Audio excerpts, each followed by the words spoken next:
Hello दोस्तों, good morning. मैं उमेंद्र स्वागत करता हूं आप सभी का अपने इस यूट्यूब चैनल टारगेट जेई में।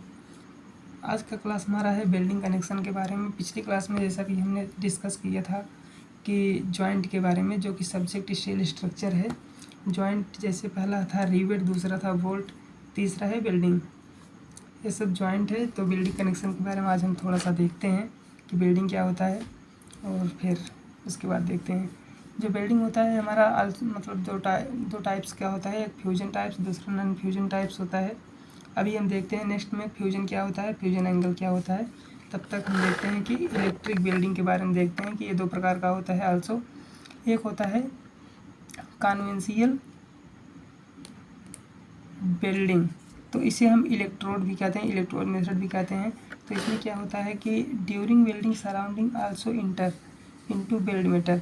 कहने का मतलब है टू मेक इट ब्रिटल। इसको ब्रिटल बनाने के लिए जो सराउंडिंग पेरेंट मेटल होता है, ये हमारा बिल्ड मेटल में इंसर्ट होता है, या मतलब यूज होता है और इसे हम कहते हैं कन्वेंशनल बिल्डिंग या इलेक्ट्रोड। तो ये नेक्स्ट पॉइंट देखते हैं कि hence conventional build suitable for heavy load and dynamic load. तो इससे जो होता है हमारा कन्वेंशनल जो बिल्ड होता है हैवी लोड और डायनेमिक लोड के लिए सुटेबल होता है। डायनेमिक लोड हम पिछली क्लास में बताए थे। डायनेमिक लोड क्या होता है कि जिसमें लाइव लोड और डेड लोड के अलावा वाइब्रेशन हो, उसे हम डायनेमिक लोड कहते हैं। तो देखते हैं मॉडर्न बिल्डिंग क्या होता है।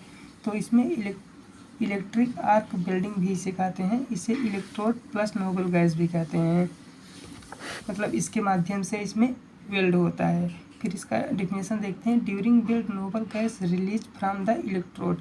कहने का मतलब है कि नोबल गैस जो होती है, जैसे हीलियम, नियॉन, आर्गन, ये सब, तो ये सब नोबल गैस के अंतर्गत आती हैं। तो इसमें से इलेक्ट्रोड से रिलीज होती हैं with the flash of high flash, मतलब चमक के साथ, बहुत तीव्र चमक के साथ। And prevent the surrounding air to enter weld metal. कहने का मतलब है कि जो ये हमारा हाई फ्लैश के साथ जो रिलीज होती हैं गैसें, इसका काम क्या है कि जो सराउंडिंग एयर है हमारा, तो इन बिल्ड मेटल के साथ इंटर होने से रोकती है।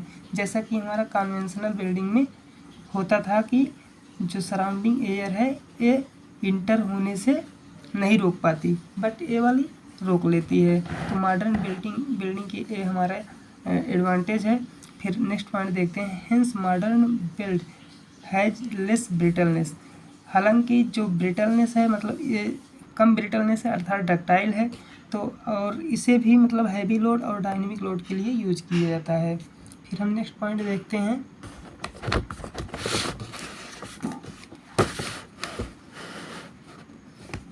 इसमें लिखा गया है कि स्ट्रेंथ ऑफ बिल्ड मेटल।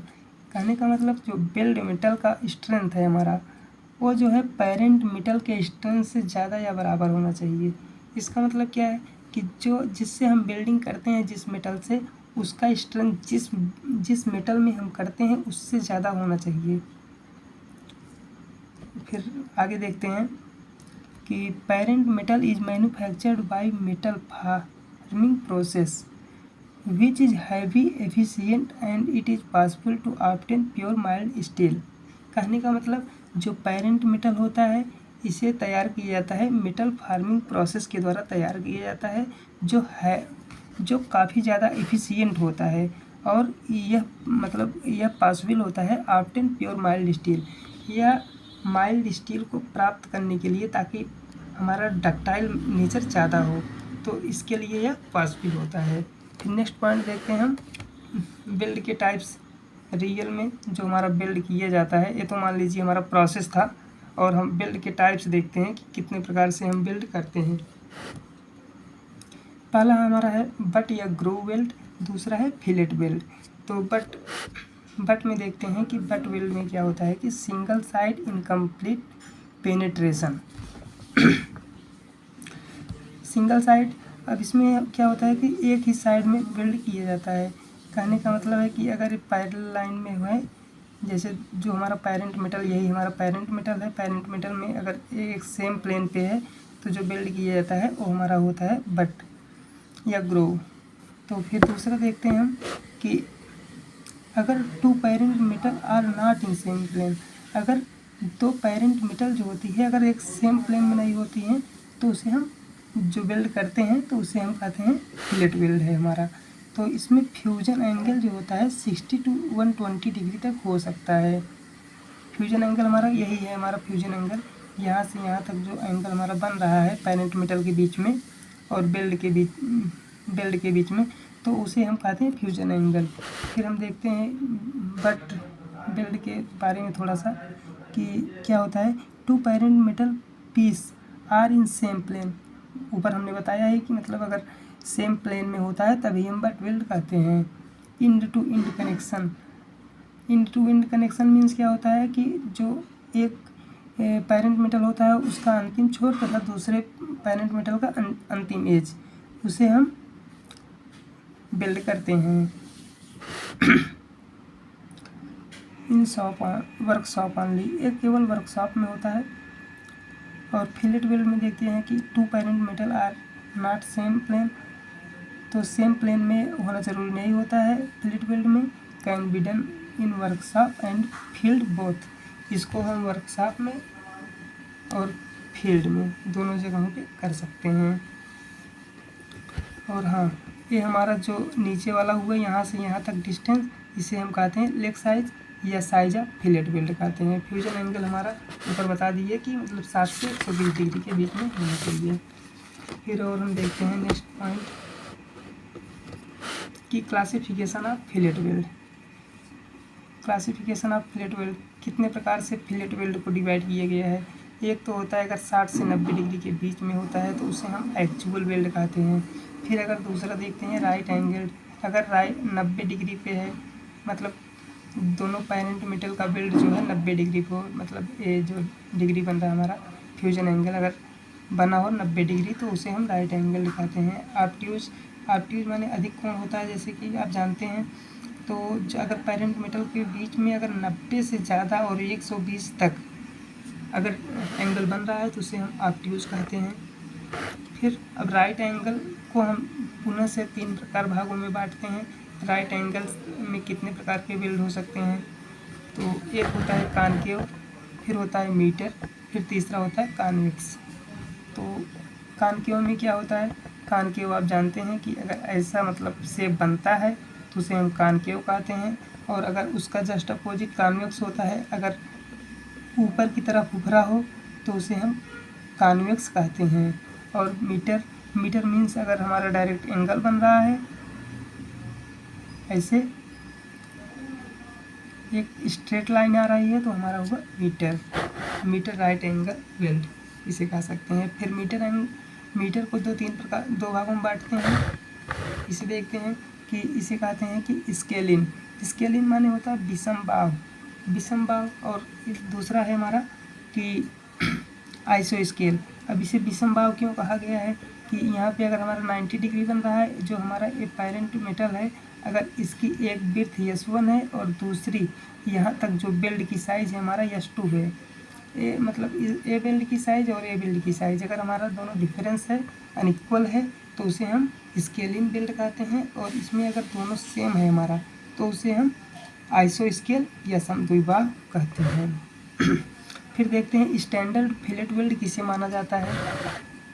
हमने पढ़ लिया कि मतलब इतने प्रकार के वेल्ड होते हैं। तो स्टैंडर्ड एक होता है मानक, तो हम उस किसे कहते हैं, तो आइसो स्केल right mitre fillet weld with angle 45 degree is considered as standard. कहने का मतलब है कि अगर 45 डिग्री का बने मीन्स आइसो स्केल right angle mitre fillet weld, मतलब यही वाला जो ऊपर दिख रहा है, इसे हम स्टैंडर्ड फिलेट वेल्ड कहते हैं। फिर नेक्स्ट पॉइंट देखते हैं advantage of standard fillet weld. ये देख लेते हैं। पहला पॉइंट है हमारा advantage of standard fillet weld में, no hole in parent metal required. Parent metal में कोई होल नहीं किया जाता है, हालांकि वेल्ड में किसी में नहीं किया जाता है। तो एक मतलब एडवांटेज तो ये है कि पेरेंट मेटल में कोई होल नहीं किया जाता है। ये हम कंपैरिजन देख रहे हैं बोल्ट और रिवेट के रिस्पेक्ट में। फिर देखते हैं union section can be obtain. एक यूनियन सेक्शन मीन्स जिससे ना पता लगे कि हमारा दो पेरेंट मेटल से या दो एलिमेंट से बना हुआ है। अगर हम वेल्ड कर देते हैं तो हमें लगेगा कि हमारा जो हमारा सेक्शन है वो मतलब एक ही सेक्शन है। ये हमारा दूसरा पॉइंट हुआ। तीसरा पॉइंट देखते हैं no additional members such as cover plate packing plate required. मतलब जो ये हमारा वेल्ड होता है इसमें कवर प्लेट पैकिंग प्लेट ये सब ज़रूरत नहीं होती है। जैसा कि हमने देखा था कि कवर प्लेट रिवेट में और बोल्ट में कवर प्लेट भी प्रोवाइड करते थे या वाशर प्लेट ये सब जो प्रोवाइड करते थे, ये सब एडिशनल हमारा मेंबर है। फिर और अगला पॉइंट देखते हैं which reduce cost and overall weight of structure. अगर हम एडिशनल प्लेट का यूज करते हैं तो हमारा कॉस्ट ज़्यादा हो जाता है। अगर एडिशनल प्लेट का यूज़ नहीं करते हैं तो हमारा जो है रिड्यूस कास्ट हो जाता है, मतलब इकोनॉमिकल हो जाता है और पूरा हमारा प्रॉपर वर्क भी हो जाता है। तो रिड्यूस कास्ट, इससे जो कास्ट होता है हमारा कम आता है और ओवरऑल वेट जो है ये भी कम आता है। फिर नेक्स्ट देखते हैं can be used for tubular section या हालो सेक्शन। टर्बुलर सेक्शन के लिए भी इसे यूज़ किया जा सकता है या हालो सेक्शन के लिए यूज़ किया जा सकता है। स्पीडी कनेक्शन, जो इसका कनेक्शन है इसे हम आराम से मतलब बहुत जल्दी से कर सकते हैं। फिर डिसएडवांटेज देखते हैं, डिसएडवांटेज क्या क्या है इसका कि ये ब्रिटलनेस होता है। ब्रिटलनेस डक्टिलिटी का उल्टा होता है कि जैसे इसमें डक्टिलिटी नहीं होती है, मतलब अगर ज़्यादा लोड दे दिया गया है तो इसमें इलांगेशन वगैरह कुछ नहीं होगा, डायरेक्ट इस ब्रिटल हो जाएगा, मतलब क्रैक डेवलप हो जाएंगे। ये हमारा ब्रिटलनेस से मतलब है। और इंस्पेक्शन इज़ डिफ़िकल्ट, इंस्पेक्शन जो होता है ये इसमें कठिन होता है, स्किल्ड लेबर की ज़रूरत होती है इसमें। और फिर नेक्स्ट पॉइंट है परमानेंट कनेक्शन। जो कनेक्शन होता है हम इसे एक बार मतलब तोड़ के दूसरा नहीं कर सकते हैं। परमानेंट मीन्स जो होता है परमानेंट होता है, अगर टूटता है तो फिर से दोबारा करना पड़ता है। हालांकि बोल्ट वगैरह में आप जानते हैं चाहे जब चेंज कर सकते हैं। फिर उसके बाद देखते हैं height of constrain. Height constrain होता है, कंस्ट्रेन की हाइट जो होती है कम होती है। मीन्स अगर बोल्ट हमारी जो रहती है तो उसमें जो है उसका जो हेड होता है वो ज़्यादा आता है, बट इसमें हेड वगैरह ऐसा कुछ ज़रूरत नहीं होता है कि ज़्यादा आए। तो आज इतना ही, तब तक के लिए धन्यवाद। और अगर आप हमारे चैनल पर नए हैं तो हमारे चैनल को ज़रूर सब्सक्राइब करिएगा और कमेंट में ज़रूर बताइएगा वीडियो कैसा लगा आप लोगों को। Thank you.